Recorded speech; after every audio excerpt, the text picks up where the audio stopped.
Bonjour, j'espère que vous allez bien. Une courte vidéo pour vous présenter la prochaine formation. Alors de quoi on va parler?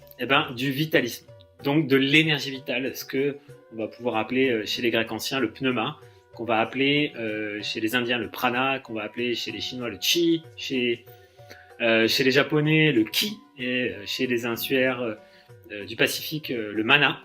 Donc je vais vous présenter rapidement qu'est-ce qu'il va y avoir dans cette formation. Globalement, d'abord, il va y avoir un rapport avec la naturopathie. C'est quoi comme pilier dans la naturopathie? En quoi c'est un rapport avec ce que l'on va appeler des troubles, pathie, pathos, pathologie, des fois en anglais, le path naturopath, le chemin de la voie de la nature. Mais c'est quoi le rapport avec la nature? Le fait de pouvoir faire grandir quelque chose, que ce soit physique, énergétique, psychologique, il faut toujours un terrain, une graine et un environnement pour que quelque chose pousse. Donc on va voir comment on peut intégrer ça dans les piliers de la santé. On va voir évidemment un point très très important, c'est l'amour avec un grand A, c'est-à-dire l'amour véritable, et comment il peut être travaillé. Toutes les grandes règles du cosmos en lien avec cette énergie, notre rapport à la nature, au vivant, bien entendu les grands types d'énergie, cela va sans dire, et puis évidemment en quoi ça va impacter notre vitalité, c'est-à-dire en quoi notre vitalité, notre énergie de vie est impactée par différents types de stress.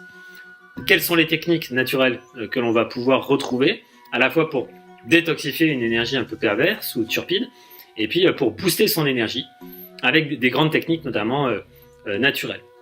On ne pourra pas faire l'impasse sur le rapport au métabolisme et à l'énergie, donc on va voir tous les grands principes issus de cette étude j'allais dire de la vitalité, ce qu'on va appeler l'ATP, l'adénosine triphosphate. Ok, là vous voyez, on va faire un gros point sur la respiration cellulaire, le cycle de Krebs, tout ce qu'on appelle la phosphorylation oxydative. Donc on va rentrer dans des détails, mais c'est vraiment intéressant de pouvoir comprendre ça, notamment parce que on découvre que l'énergie à la fin des cellules dans les mitochondries, elle est associée avec de l'eau cellulaire, et cette eau, elle ne vient pas de l'eau que l'on boit, mais de l'eau que l'on respire. Donc évidemment, il y aura tout un lien avec les apports en protéines, en lipides, en glucides.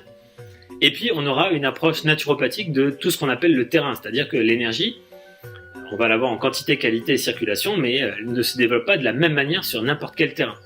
Donc on va revoir les travaux de Claude Bernard, de Béchamp, bien évidemment d'Hippocrate. Tout ça, on va le voir en lien avec la toxémie, bien évidemment, parce que une des premières choses que fait l'énergie de vie, le vitalisme, c'est de détoxifier. Mais détoxifier quelque chose, c'est-à-dire au moins ce qu'on a pris. Donc pour un enfant, plus il va manger sainement, d'ailleurs un enfant, ça sent bon, ok, mais parce qu'il a peu de toxines à sortir, s'il est allaité par sa maman, s'il va régulièrement à la selle, il n'y a absolument pas de problématique. Par contre, en fonction de l'âge, en fonction de notre qualité alimentaire, de notre qualité aussi émotionnelle, en fonction des différents déchets, des différents filtres, que nous on va appeler émonctoires, c'est-à-dire, par exemple, si sur votre voiture vous avez un filtre à particules pour les particules, un filtre à eau pour l'eau, un filtre à huile pour l'huile, et donc en fonction de tout ça, nous aussi on a des déchets à évacuer, et on se les retrouve sous différentes formes. Et puis bien évidemment, parce que je suis naturopathe mais aussi enseignant de Qigong, on va voir le Qi, ok, là c'est le riz ou le millet qui explose, et puis là c'est la vapeur. On va voir ce que c'est que l'énergie, les lois de l'énergie, en fonction de ce que l'on va appeler le Qi, okay, et comment c'est géré par notre attention, la qualité de nos émotions. Là vous voyez, ça c'est connu, hein, le Jing c'est la matière, le Qi c'est l'énergie respiratoire émotionnelle, et le Shen c'est le mental, c'est la qualité de nos pensées. Et donc tout ça va être en lien et va affecter notre vitalité, qu'elle soit physique, respiratoire émotionnelle ou alors mentale et spirituelle. On va avoir des techniques très concrètes pour pouvoir accéder à une vitalité accrue dans l'instant présent.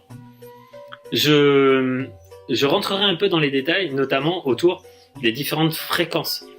Parce que chaque organe, chaque zone de notre corps est affectée à une sorte de rythme. Okay, tout le monde connaît le rythme cardiaque, le rythme respiratoire, mais d'autres organes sont affectés par des fréquences, notamment pour générer on va l'appeler un champ bioélectromagnétique. Mais ce champ bioélectromagnétique, eh bien, il est influencé notamment par la qualité de nos ondes cérébrales, de nos ondes cardiaques, mais aussi malheureusement par les téléphones sans fil. Il est affecté par tout un tas de choses. Et puis, il n'y a pas que le cœur, le cerveau, tout le corps, y compris ce qu'on va appeler le second cerveau. Donc, on va voir comment le mental, le cœur et le ventre sont liés directement.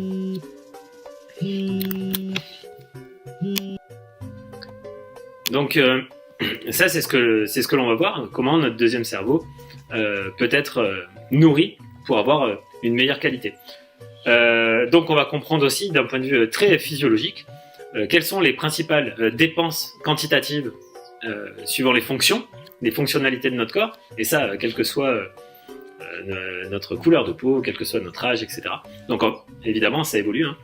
Et comment travailler la quantité, la qualité et la circulation, par exemple, notamment au niveau de la gestion émotionnelle, notamment au niveau de cette qualité que là, vous pouvez voir en thermographie émotionnelle, comment on va pouvoir recycler nos émotions, parce qu'il n'y a pas que les matières extérieures qui se recyclent, c'est-à-dire que la matière peut vibrer différemment et se transformer concrètement. En l'occurrence, là, on va parler même, sans changer le mot, mais de transpiration, le trans qui veut dire de l'autre côté, le spire, de respirer, qui est celui du spirituel, c'est-à-dire notre état d'esprit. On va le voir notamment grâce à plusieurs techniques qu'on va voir pendant la formation, celle-là qui s'appelle la méditation du lotus, qui est quand même une méditation magnifique. Une autre méditation qui s'appelle la méditation du sourire intérieur, donc là c'est vraiment pour gérer qualitativement. Et puis quantitativement, on va voir quelles sont les influences de notre posture notamment sur ce que les médecins, ou en tout cas les ostéopathes appellent les muscles poubelles, c'est-à-dire les psoas qui sont très peu vascularisés, alors que les Chinois les appellent les muscles de l'âme parce que ce sont les premiers touchés par les émotions. Et donc à chaque fois qu'on a froid, qu'on a peur, qu'on est tendu, on se cambre. Ici vous voyez des 12 L1 dans cette zone-là avec l'accroche supérieure postérieure des psoas, mais également postérieure du diaphragme respiratoire. Donc quelques postures que l'on va pouvoir utiliser. Comment notre cerveau aussi évolue en termes de consommation énergétique au fur et à mesure de notre vie, ça c'est très important. Et puis globalement en termes de circulation, eh bien comment l'énergie circule dans le corps, dans les méridiens, principalement parce que d'un point de vue occidental, ça n'existe pas vraiment. L'énergie elle est là, elle est dans les cellules, et puis alors que nous allons voir des techniques pour pouvoir les faire circuler justement dans les différents systèmes.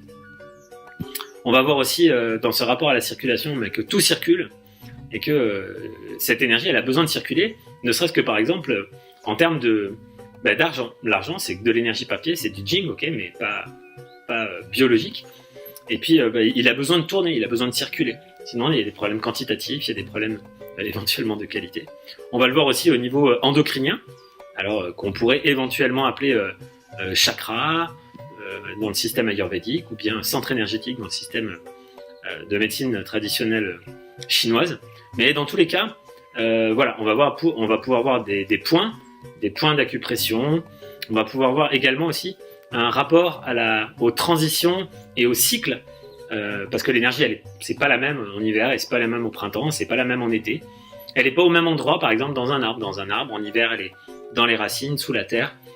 Même l'arbre est assez intelligent pour pas donner une seule feuille en hiver, alors que pour autant, nous, en hiver, on va faire des bilans financiers, on va être à fond dehors, et on voudrait que en plein janvier, quand il fait 5 degrés dehors, on puisse avoir le même niveau d'énergie qu'en plein mois de juillet, quand il fait 30 degrés dehors.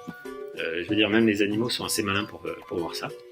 Et comment ça se traduit très concrètement aussi dans le fait de faire des choix dans notre activité, dans nos activités du quotidien.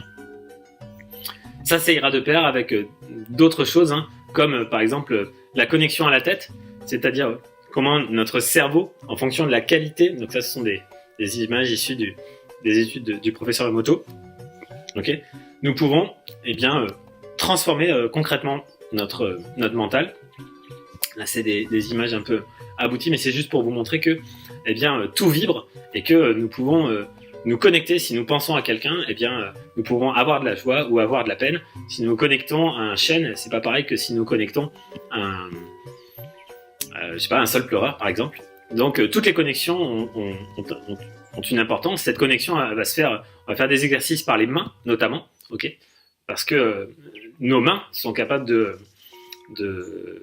d'orienter, ok, un système chaotique d'énergie. Et donc dans ce champ bioélectromagnétique, on va voir comment on peut se renforcer qualitativement et quantitativement. Et puis si on a le temps dans la formation, et puis si tout simplement elle a lieu, nous verrons comment nous pourrons le faire d'un point de vue général par les sens, et puis d'un point de vue plus général par la communication, puisque je forme aussi à la communication non violente. Et donc tous les rapports d'empathie, de gestion émotionnelle, eh bien, ou de transactions malheureusement du plus fort au plus faible, physiquement ou par la violence, eh bien ça vient nuire à nos échanges. Voilà, je vous dis d'ici là, à très bientôt, prenez bien soin de vous, et puis prenez soin de votre bonne énergie, buvez de l'eau et respirez de la bonne eau, et respirez en conscience. Tout ira bien, à très bientôt j'espère.